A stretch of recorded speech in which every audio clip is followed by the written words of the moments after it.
Welcome to the Everyday Leader podcast, where conversations inspire action, growth, and impact. Hosted by two passionate leaders, Shannon and Conrad, this podcast is for those who strive to lead with purpose and integrity in their life. Whether you're navigating big decisions, seeking balance, or dreaming of creating change, we're here to help explore the tools, stories, and insights that help everyday leaders thrive. Join us each episode as we dive into the art of leadership at work, at home, and in the world. Because leadership isn't a title, it's a way of being.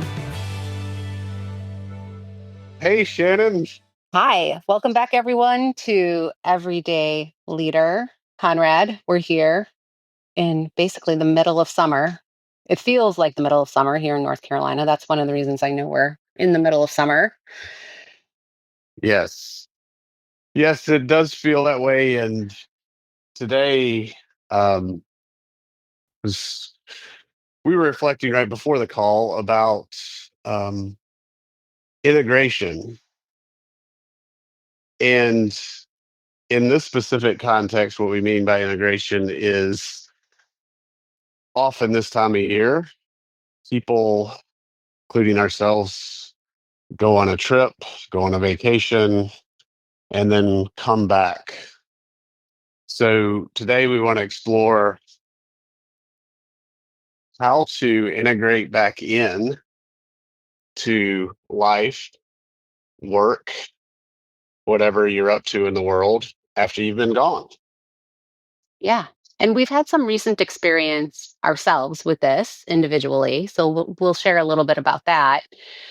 The other thing, Conrad, that's coming up for me around this too is, being a part of a team or part of a relationship where you're the person who stayed, right? You didn't go on the trip or you didn't go on the vacation and you kept working or you didn't go anywhere, Yeah. and what it's like then to also be a part of that reintegration, because it's not just about, if I'm coming back from a trip, it's not just about the experience that I have and what I'm doing to come back into the swing of things. It's also about the relationships around me that are impacted by that Yeah. return, and also had been impacted by that, vacancy, whatever that looked like. Yeah. It's a good place to point. So it's not just you coming back in or me coming back in. It's also folks that did not go on the journey with you, and what was the impact of not going. And it's really, I'm getting the kind of merging back onto the highway a bit. Yeah. They're moving down the interstate, and that integration or merging back onto the highway takes some intention. It takes some ramping up of energy, and it requires um, intentional, thoughtful steps to get into the lane with them. Yeah, I like that metaphor a lot. I want to build on that because I think that one of the things that I know helps with coming back or integrating back in is already having a bit of an idea as to what on ramp you're gonna get, what on ramp, right, you're gonna jump into when you do come back, as opposed to all of a sudden coming back and finding yourself somehow, on the highway without a real idea or orientation to where you are coming back into things. So doing some planning before leaving for any kind of trip, vacation, time off, whatever it might be, is one thing that I know is really helpful. And as a part of that, really being able to communicate with the people in your world about what they can expect from you while you're gone, and what they can expect from you when you come back. Yeah, really appreciating you saying that, Shannon. It does take preparation, and that preparation can look like communication, as you mentioned. The word boundaries come up, when and how information is transferred while you're away. So the planning aspect before you leave, I hear you saying, is vital to how you integrate back in. Exactly. Yeah. It is. Yeah. And let's say that you didn't do any of those things, that you just sort of left in a lurch, right? Which that also can happen for many different reasons. There are ways you can still, recover as you're returning back onto the scene of things, getting back on the highway, and there are some ways to do that. Hmm. Yep. So it's multi-level here, being aware of the relationship that you've been gone and others haven't. It's also information transfer about what's needed in order for you, the leader, to integrate back in, no matter what your role is. Mhm. And being respectful of both of those layers, the relationship layer, what's the impact there, as well as not making assumptions about what did or did not happen. Um, uh, it's not a debrief, but it's a pre-brief Mhm. moving into the travel lane. Yeah. So, what I'm hearing in that is one way to go about that is to identify somebody who can share with you, give you some, give you a little bit of the lay of the land, the highlights, um, in terms of what happened while you were gone and what's needed now that you're back.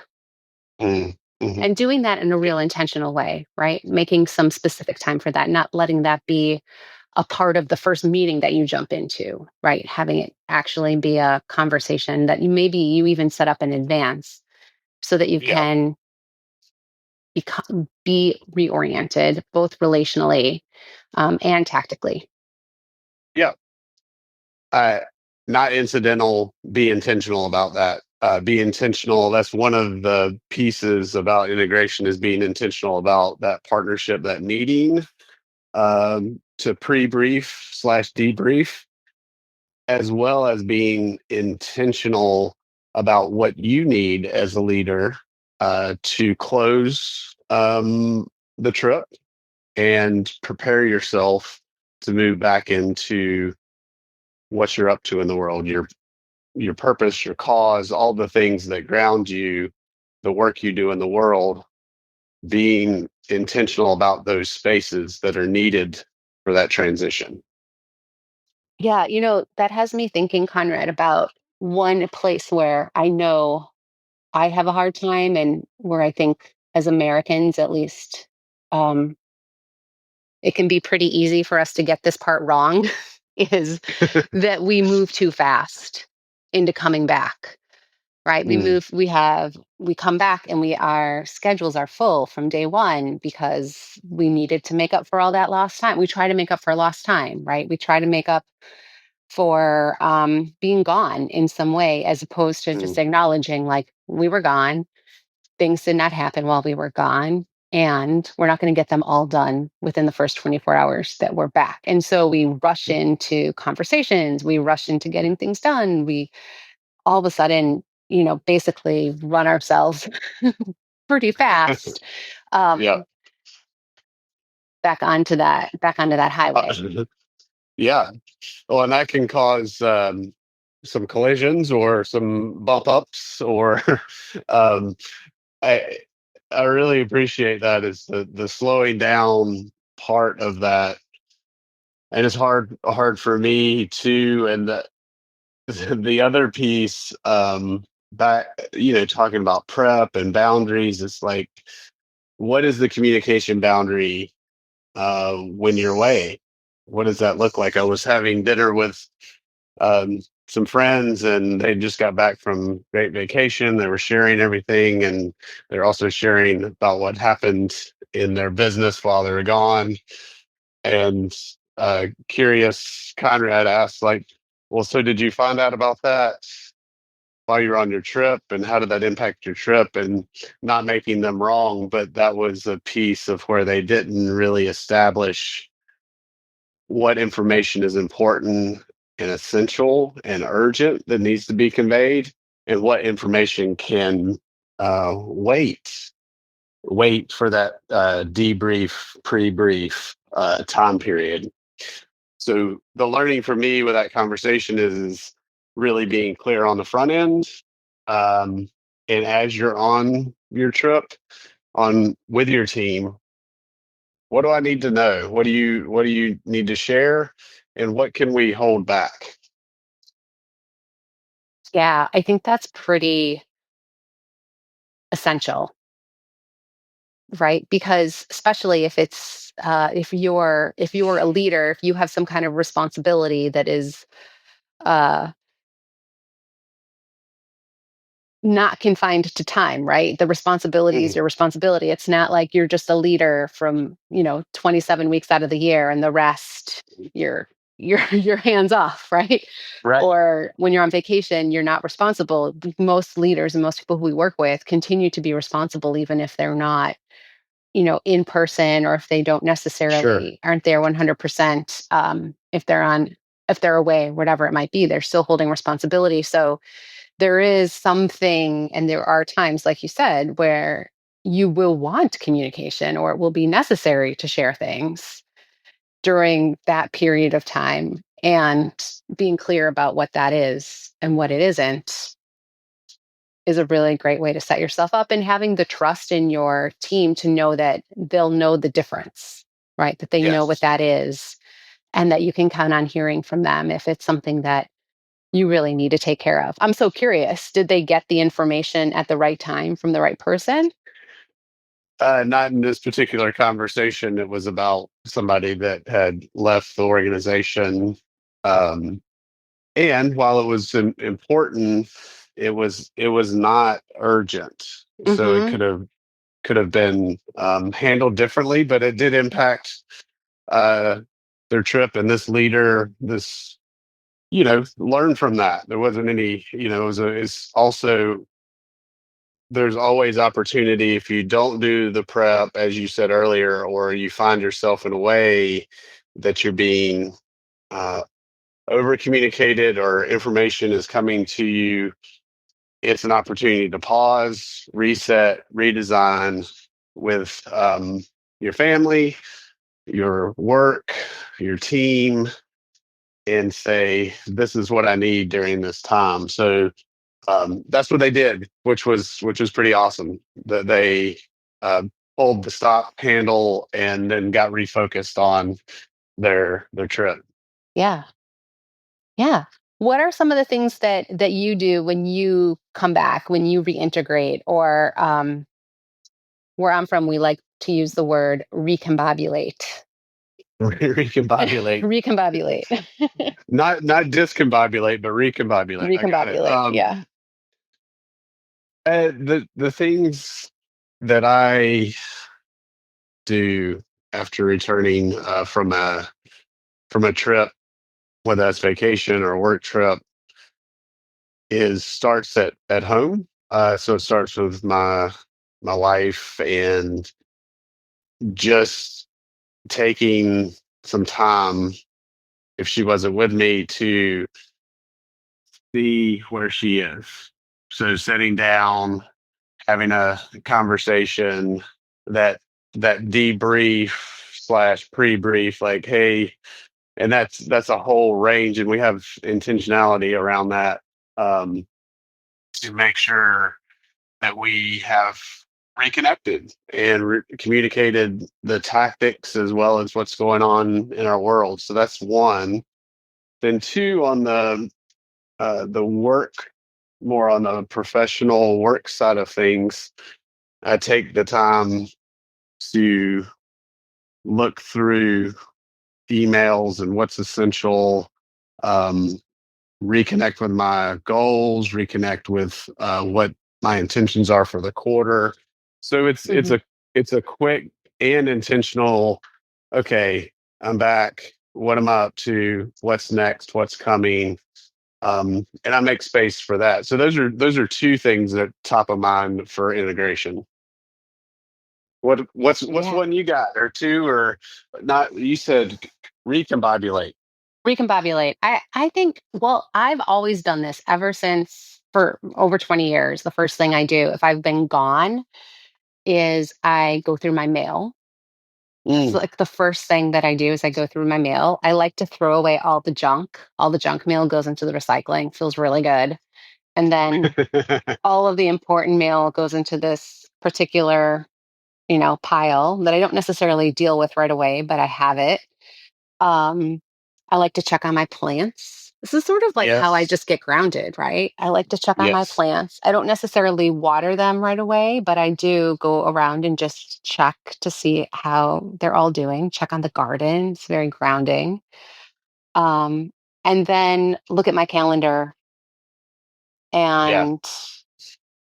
and Mhm. also just make sure that I have what I need in terms of like eating, sleeping, wearing Yeah. clothes, just the essentials to kind of kick off the week, right? So that I feel like I'm really supported and resourced in those ways. And, I live with other people. My family are here too. So it looks a little bit different if I've traveled with them and we're all coming back than if it's just me coming back. But if we've Right. traveled together like we have recently and we come back, what I'm starting to see, and I mentioned this to you earlier, is that everyone has their own little return ritual that they do.